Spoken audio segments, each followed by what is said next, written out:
In this tutorial, I'll demonstrate how to use the Impressionist brush pack I created for Corel Painter. The first brush that we'll use is called Wavy Strokes. Although you don't have to use these brushes on thick paint layers, I recommend that you do. If I select a color here and just paint a few strokes, you can see that I'm able to control the visible depth of the paint, and at any time I can give it less depth or more depth. I can do this as long as I'm working on a thick paint layer. If you don't paint on a thick paint layer, and you just paint on a regular layer, you may still get some paint thickness. You can control that thickness in the impasto flyout under depth. If you don't want any thickness, you can turn that off. And if you did accidentally add paint depth to your canvas, you can clear it by choosing Clear Impasto. This can be found in the canvas menu. So I'm going to go ahead and just paint on this thick paint layer here. I'm going to be choosing colors from a color gamut mask that I pre-selected. If you're interested in learning about that technique, check out my video on color gamut masking. So I've already filled my sky with this blue color here. I'm going to select a darker blue, and with a bigger brush, I'm going to paint up here in the sky, and I'm going to make my strokes kind of fan out. They're going to have some sort of perspective here. And when I paint with this brush, it's a little bit subtle now because of the color I'm using, but what I'm going to get are these individual brush strokes. And it'll look like I went through here and painted each of these strokes by hand, which would have taken a lot longer. I'm going to choose a different color that you can see here, and as you can see, I get all these directional strokes. If I point my pen to the left, then the strokes are going to flow that way. If I point my pen up, the strokes will flow in that direction. So I can kind of rotate my pen here to get strokes that go in all different directions. Your pen will need to support pen tilt for this to work properly. I'll add more to the sky in just a minute. Let's go ahead and name this layer. We'll create another thick paint layer, and I'll paint some land on that layer. The brush that I'm going to use is Mottled Mop. I'll select one of these bluish green colors here. So I'm just going to paint right across here, and we'll create some rolling hills in the distance. We'll probably go to about there, so we'll just fill that in. Now this brush is a little bit laggy, and it's like that on purpose because it's kind of a mop brush that has some friction to it. So we'll just fill this in using somewhat horizontal strokes. That way the land flows appropriately. This brush has varied color in it because it's using color variability. If you don't like the color variability, you can remove it or you can add more. I'm going to create another thick paint layer. Let's call this Land 2.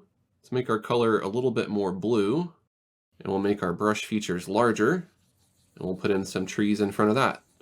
I'm using circular strokes like this, and that creates something that looks like trees. Now I want to go back to the sky layer and go back to that Wavy Strokes brush, and let's select some lighter blues and put some of those in. I'm going to use lighter pressure, and that will create a lighter opacity that will blend in more. Heavier pressure will make a thicker, more opaque stroke. But again, I want to follow those directions that I already established with my previous brush strokes. And if you overdo it, you can always sample that color and bring it back in. But we just want these to mix together in a natural way. I'm going to get one of these tan colors here, make it brighter so I get kind of a cream color. Might make my brush a bit smaller to make the features smaller. Put in some of that, maybe go to almost white and put in some of that. Now we have a nice impressionistic looking horizon. The next brush that we'll use is called Smashed Foliage. I'm going to select a greenish color and make it pretty dark, and I'll just create a new layer here at the top of the stack. If I paint with this brush supports pen tilt, so if I change the bearing of my pen, I can change the direction of the features. As you can see, it also has some color variability. I can also use pen pressure to get fainter marks or heavier marks. And again, I can increase or decrease the visible depth if I want that paint to be thicker or thinner. This brush can also utilize paper grain. We'll need to add some grain that's a little more noticeable. I'll choose simulated wood grain, and I can increase the scale and contrast to make it really sharp. Now when I use lighter pressure, I get some of that texture in my strokes. You may be able to see this better if I increase the visible depth. I can overlap the strokes to build up that texture, or I can use heavier pressure to kind of eliminate it altogether, or I can do a combination of both where I get some areas that have texture and others that don't. If I make my brush smaller, those features will be smaller. So if I want distant trees, that's the way to get distant trees. Or if I want closer trees, then I use a bigger brush. You can also layer up colors like so. I'm using a light pressure just to blend this in. I can get these really nice bush and tree effects. But that's not all. We can also use this as a blender. If we go to the blending presets, let's change the preset to heavy blender.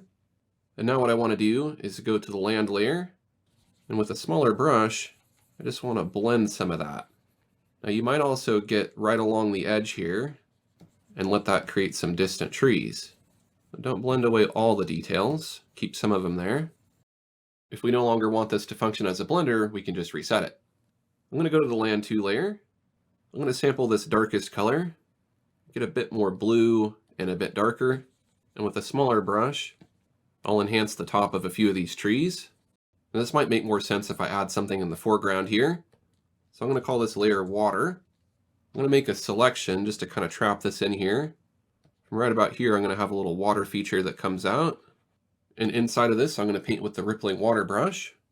This brush can also utilize paper grain, but we want to set it to a paper grain that looks like water, such as wood grain.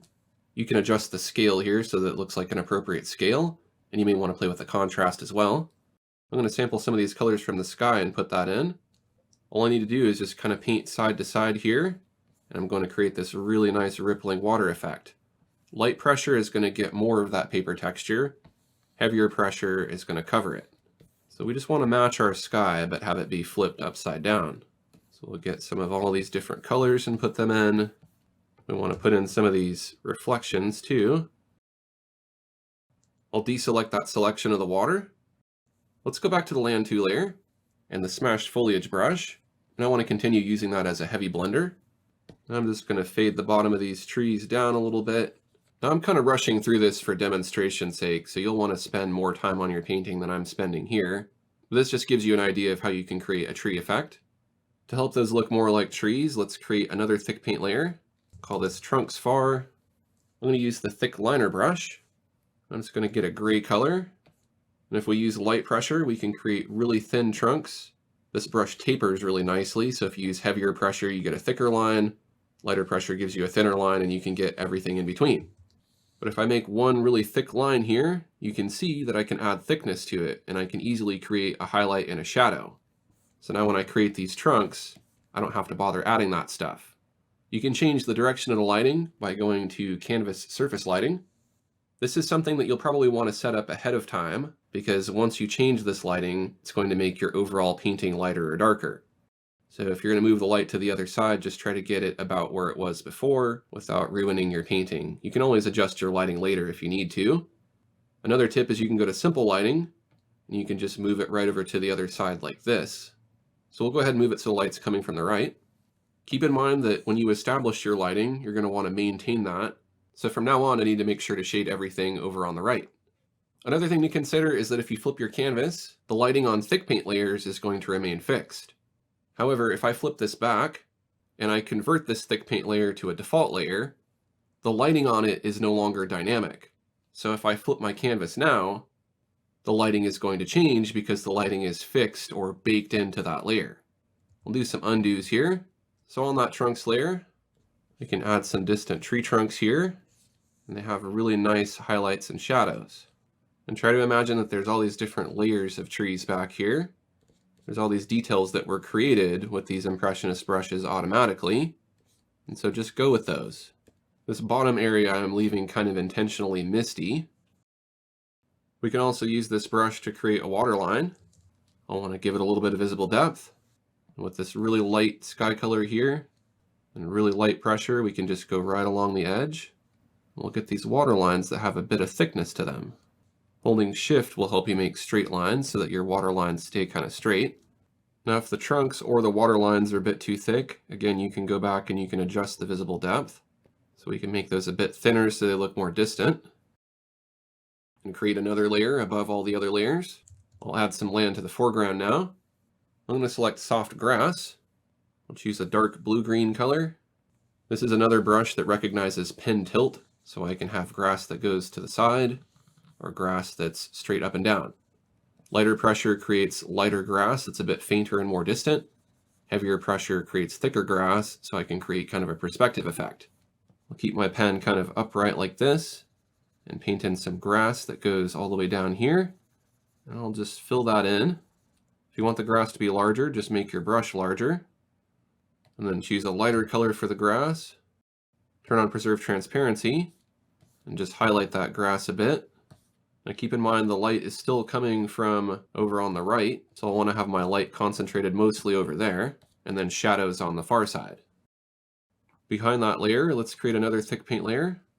Let's call this Trunk. We'll disable Preserve Transparency. We'll go back to that thick liner brush. I'll get one of my brownish colors here, add some visible depth, and I'll use that to put in a tree. Now I can kind of build up that trunk like so, using tapered strokes. This gives you an idea of how to paint a tree. Again, you'll want to take your time with stuff like this. I'm just doing this quickly for demonstration's sake. Don't be afraid to have some branches that overlap other branches. You can have some that are just broken off too. You can use lighter pressure to go in here and make it look more rough too. If it's too thick, you can reduce the depth. If it's not thick enough, you can increase it. Something like that looks kind of nice. Let's add another layer, one above and one beneath the trunk. We'll have leaves background and leaves foreground. We'll start with the leaves background. The brush I'm going to select is called Lush Greens. We'll select a darker green color like this. If I use a lighter pressure, then I'm going to get some of that paper texture, which I can change to something else. If I use heavier pressure, I'm going to cover it. If I tap and hold, you can see these little speckles that come out don't really go in a particular direction. They just kind of fan out from the center. And the brush has some color variability. You can of course add visible depth as well if you want those leaves to look thicker. So what I want to do is just go through here and put in some leaves in the background. Now I don't want to fill in the whole background. I want there to be a few little gaps here and there. But I want to cover the ends of the branches. Go behind the tree a little bit as well. Now I'll go to the leaves foreground layer. And I'm going to sample a brighter green. Not too bright though. And we'll put in some of those. Now I'm using kind of medium pressure so that the paint comes off, because lighter pressure is just going to blend it in. Now these leaves are going to cover the ends of the branches. I'll choose one of these brighter greens, and we'll add a few brighter spots up here as well. Now because this brush is using color variability, it may be difficult to get the exact color that you want, so you may want to reduce some of this color variability if you want an exact color. For example, if I want to darken this green a bit on the leaves background layer, then I can get that same kind of shape from this brush without all that color variability changing the color too much. And if I want to darken things up a bit, I can go through here and do that and just mix these colors together. I can make those leaves pop out a little bit by adding some visible depth, but I'm going to keep that set pretty low. And instead, I'll add a new layer. I'll call that Leaves Details. I'll disable Preserve Transparency. I'm going to use Blobby Strokes. If I select one of these brighter green colors here, and I paint a stroke and add a little bit of visible depth, you can see it does create blobby strokes. If I use lighter pressure, then I get a bit of texture from the paper texture. If I use heavier pressure, then I just get these thicker blobs. So what I want to do is just use lighter pressure just to put in a few of these here on the tree. If I want that texture to be finer, I'll want to reduce the scale of it. Now I get leaves that are a bit smaller. But I'm essentially just kind of tapping with this brush. And again, you can get these darker colors and bring those back in. Might even put in some bluish green color here, which is the sky color kind of reflecting on the back side of the tree. And again, I can play with the visible depth if I want that to be stronger or weaker. Next, I'll go to the trunk layer. I'll turn on Preserve Transparency. And I'm going to select one of my airbrushes that I can use along with the merge mode. And if I want to tint this trunk, I can right click on it, choose Select Layer Content, create a new layer, hide the selection with Ctrl-Shift-H, make sure Preserve Transparency is disabled, set the composite method to multiply, and I can easily go through here and tint this a bit so it looks like there's a shadow being cast from the leaves onto the tree. I could even select a different color here, and I can tint it like so to make it more brown. If I wanted to brighten it a bit, I can create another layer, set that to Screen, and then I can brighten it, or maybe even add a reflection on the backside. I might erase just a bit to bring back some of that darkness. I'll group those layers together so this is just a bit more tidy. Next, let's add a bit of a shoreline here. I'm going to create a new thick paint layer below the waterline. And I'm going to use the selection brush and just paint in a nice shoreline here. We'll have it come up over this way as well. And we'll fill that with the dirty brush. I'm going to select a brownish color, make it a bit darker. As you can see, this brush just sprays out fine speckles. So all we need to do is just fill this in, then deselect the selection with Control D. Now if you want to kind of blend that edge, you can use any thick paint compatible blender. I'm going to use my speckle diffuse blur, and I can just paint horizontally right across here.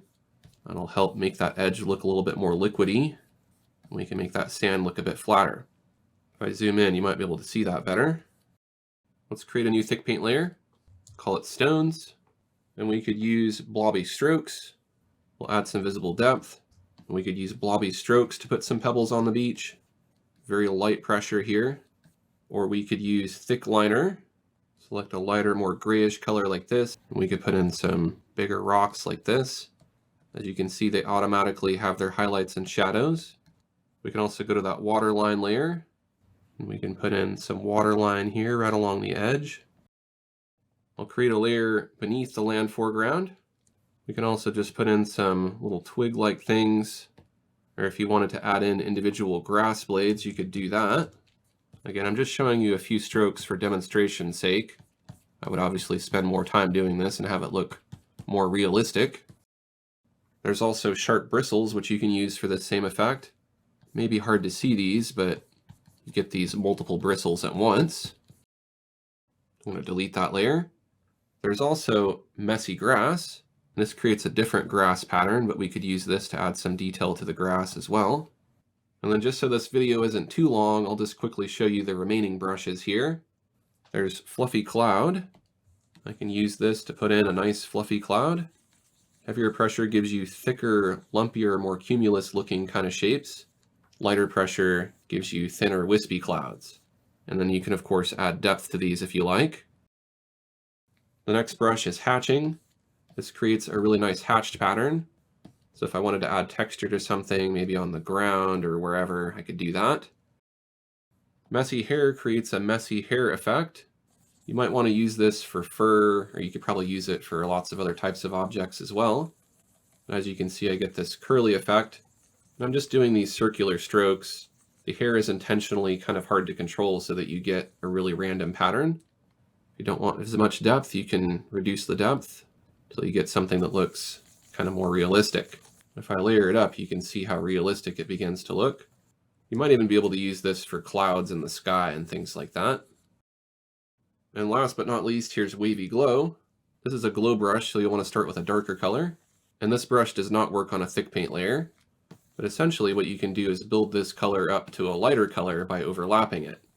So if you're working on a dark canvas, this may work really well. You could also set the composite method to screen, and then you can use it in your sky to lighten up areas like so.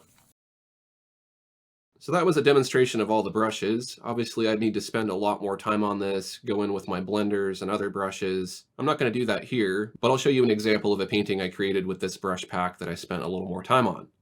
If you're interested in downloading these brushes, you can get them from my website at aaronrutten.com. I'll put a link to that in the video description. Thanks for watching, and I'll see you next time.